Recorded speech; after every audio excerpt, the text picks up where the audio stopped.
ہماری خالہ کی شادی ایک دوسرے گاؤں میں طے پائی تھی۔ ولیمے میں شرکت کے لیے ایک چھوٹی سی بس کر لی گئی اور ہم سب لڑکی والے ولیمے میں شرکت کے لیے ان کے گاؤں پہنچ گئے۔ انہوں نے ہمارے رکنے کا انتظام ایک بیٹھک میں کیا تھا۔ وہ بیٹھک شاید ان لوگوں کے استعمال میں نہیں تھی، کیونکہ جب دوپہر کے وقت ہم لوگ وہاں پہنچے تو خواتین تو ان کے گھر چلی گئیں، لیکن ہمیں گھر سے متصل بیٹھک کی طرف لے جایا گیا، اور بیٹھک میں جب داخل ہوئے تو وہاں صفائی ہو رہی تھی۔ ہم بھی ان لوگوں کے ساتھ صفائی میں لگ گئے۔ باتوں باتوں میں معلوم ہوا کہ اس بیٹھک میں عرصہ ہوا ایک بزرگ رہا کرتے تھے۔ وہ کدھر سے آئے تھے نہیں معلوم، اور اسی طرح 15 سال وہاں رہنے کے بعد ایک رات کہاں غائب ہو گئے کوئی نہیں جانتا۔ تب سے یہ بیٹھک بند ہے۔ بیٹھک کچھ اس طرح کی تھی کہ ایک بڑا سا صحن تھا جس میں ایک بہت ہی اونچا درخت تھا اور ایک طرف کمرے تھے جن کے آگے کے حصے میں شیڈ لگا ہوا تھا۔ ایک بات بڑی عجیب تھی کہ ہم کافی سارے مرد مہمان تھے، لیکن تب بھی انہوں نے بیٹھک میں موجود 3 کمروں میں سے صرف ایک کمرہ کھول کر صفائی کی تھی، اور باقی 2 کمروں کو ہمارے استفسار کے باوجود ٹال مٹول کر کے نہیں کھولا۔ خیر، کھانا کھا کر اور گاؤں میں تھوڑا گھوم پھر کر اندھیرا ہونے تک ہم واپس آ گئے۔ رات ہو گئی۔ ہمارے ساتھ جو 3 بزرگ تھے وہ روم کے اندر جا کر سو گئے، اور ہمارے لیے شیڈ کے نیچے چارپائیاں لگا دی گئیں۔ مچھر بہت تھے، اور سچ بات ہے ہمیں اس وقت برا محسوس ہوا کہ کمرے ہونے کے باوجود یہاں شیڈ کے نیچے مہمانوں کو لٹایا جا رہا ہے۔ ایک اور بات بہت عجیب لگی کہ مغرب کے بعد سے ہم نے دیکھا ان لوگوں کے گھر میں کام کرنے والا ایک لڑکا وہاں مستقل قرآن کی تلاوت کرنے لگا۔ شروع میں تو سب اس کے ارد گرد بیٹھ کر قرآن سننے لگے، لیکن آدھا گھنٹہ گزرا، 1 گھنٹہ گزرا، وہ پڑھتا رہا۔ تب سب ایک ایک کر کے چھٹتے چلے گئے، لیکن اس لڑکے نے تو جو قرآن پڑھنا شروع کیا تو گھنٹوں گزر گئے وہ ویسے ہی پڑھ رہا۔ پھر وہ اس وقت اٹھا جب ایک دوسرے لڑکے نے آ کر اس سے قرآن لے کر پڑھنا شروع کیا۔ مطلب سمجھ نہیں آئی کہ یہ کیا ماجرا ہے کہ مستقل ایک شخص بیٹھا یہاں قرآن پڑھے جا رہا ہے، لیکن معاملہ ایسا تھا کہ روک بھی نہیں سکتے تھے، نہ سوال کر سکتے تھے۔ اب رات ہو گئی، ہم سونے کے لیے لیٹ گئے، لیکن وہ دونوں لڑکے وقفے وقفے سے اب تک قرآن پڑھ رہے تھے۔ میزبان لڑکوں سے اب تک اچھی سلام دعا ہو چکی تھی، تو تھوڑی بہت بے تکلفی بڑھی تو میں نے پوچھ لیا کہ بھائی ان دونوں کو بھی سونے کا موقع دو، کب تک قرآن پڑھتے رہیں گے؟ ان میں سے ایک نے جھٹ کہا کہ بھائیوں یہ قرآن پڑھ رہے ہیں تو ہم یہاں بیٹھے ہوئے ہیں، ورنہ ادھر آنے کی کس میں ہمت ہے؟ ابھی اس نے بات مکمل بھی نہیں کی تھی کہ باقی میزبان لڑکے اس کو گھورنے لگے۔ اس کی بات میرے سمجھ نہیں آئی۔ خیر، میں لیٹ گیا۔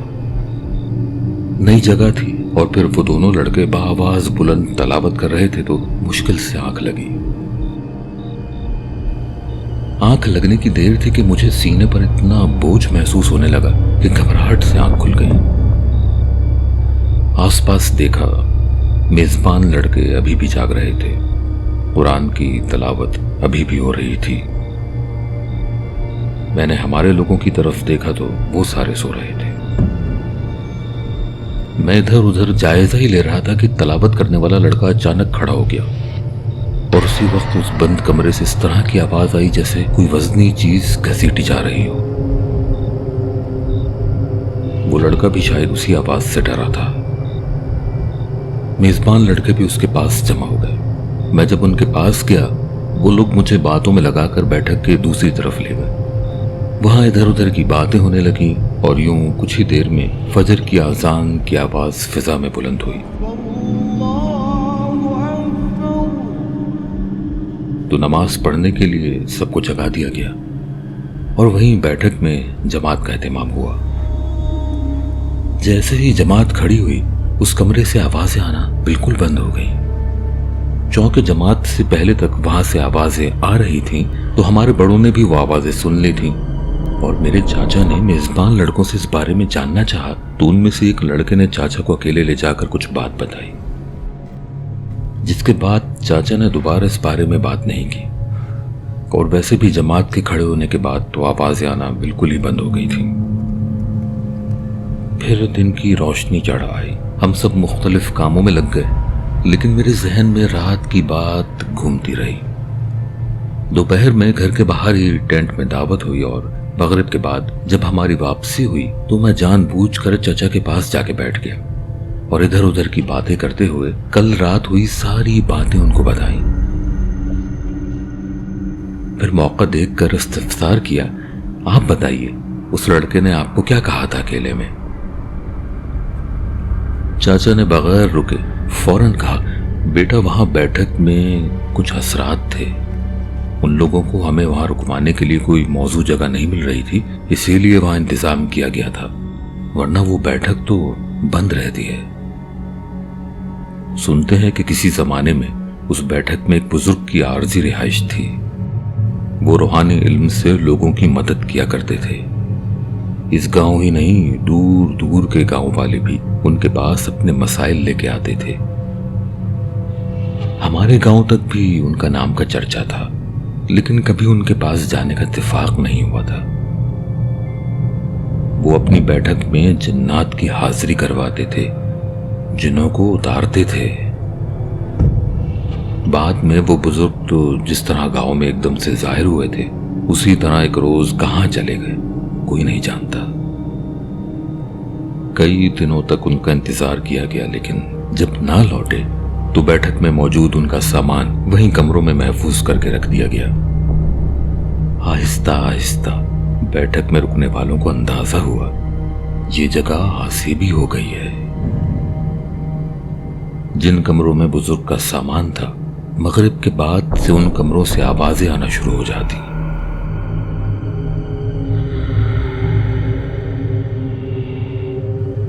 بیٹھک میں لوگوں کو چلتے پھرتے سائے نظر آتے، سوتے میں لوگوں کے جسم مکڑ جاتے۔ جب یہ سلسلہ بڑھتا ہی چلا گیا تب ان لوگوں نے اس کو مستقل تالا لگا دیا۔ اب کبھی مجبوراً ہی وہ لوگ اس بیٹھک کو کھولتے ہیں، اور جب تک وہ کھلی رہے وہاں تسلسل سے قرآن کا ورد کیا جاتا ہے۔ جب تک قرآن کی تلاوت جاری رہتی ہے کوئی بڑا واقعہ رونما نہیں ہوتا۔ بس یہ ساری بات تھی جو اس نے مجھے بتائی تھی۔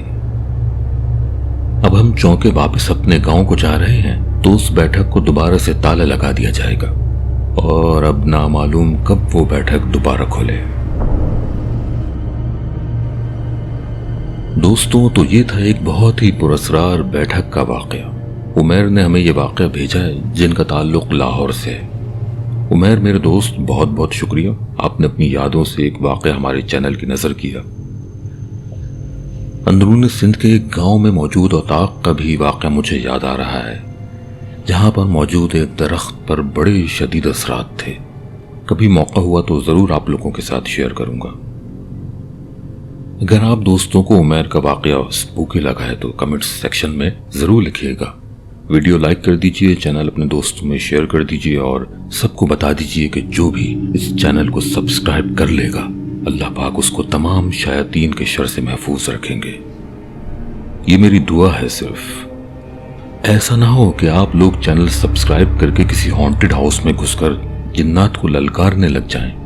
باہر نکلو، ہم نے 1 منٹ سٹوری سبسکرائب کر لیا ہے، آ جاؤ ہمارے سامنے، دیکھتے ہیں ہمارا کیا بگاڑ سکتے ہو۔ ہاں، البتہ آیت الکرسی پڑھیے، پاک صاف ہو کر پھر بھلے سے کہیں بھی چلے جائیے۔ اگر آپ جنات کو تنگ نہیں کریں گے تو وہ بھی آپ سے دور رہیں گے۔